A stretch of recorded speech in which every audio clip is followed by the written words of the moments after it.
Welcome back. Let's see a different example of finding HTML injection vulnerability.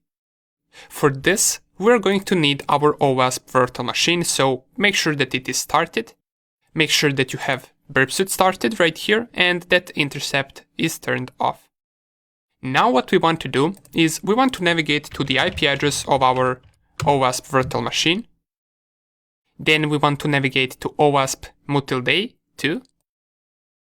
And you will notice that right here, if we go to OWASP 2013 and A1 injection, we will have multiple examples of HTML injection, or should I say multiple practice examples of it.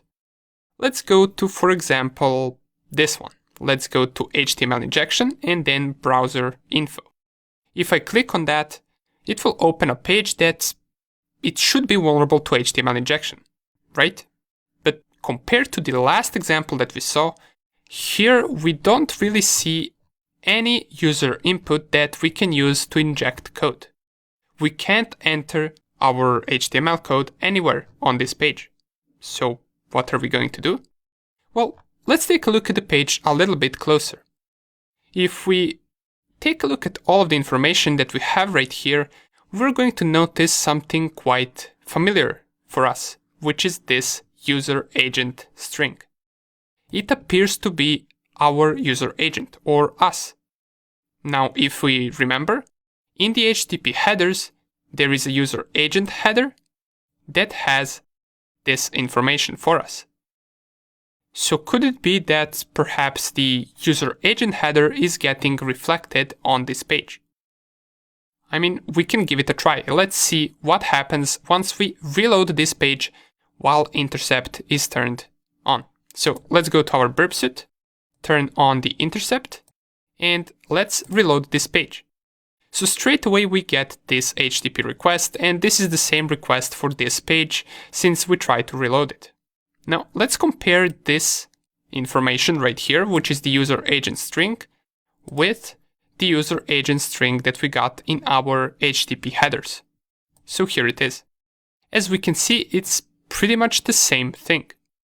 So even though we don't have a user input field on our web page, could we possibly try to inject HTML code in the user agent field? Well, let's give it a try. If I delete the current user agent and I type h1 tags and then test, and then I close h1 tags, and let's also, for the purposes of this tutorial, add the underline tags, just so we can see whether it will also underline it. So if we open the tags, we must also close them. And once we inject this, hopefully, if it gets reflected on this page, we're going to see test written in header size 1 and also underlined. Let's give it a try. Let's forward this packet and turn off the intercept. Go back to the page, and here it is. We get test reflected as an HTML code. How cool is that? We didn't use any user input field on the page, but we still managed to inject HTML code through HTTP headers. Awesome. This is just another example of HTML injection, and in the next video, we're going to take a look at even more interesting example and more useful example of HTML injection. See you in the next video.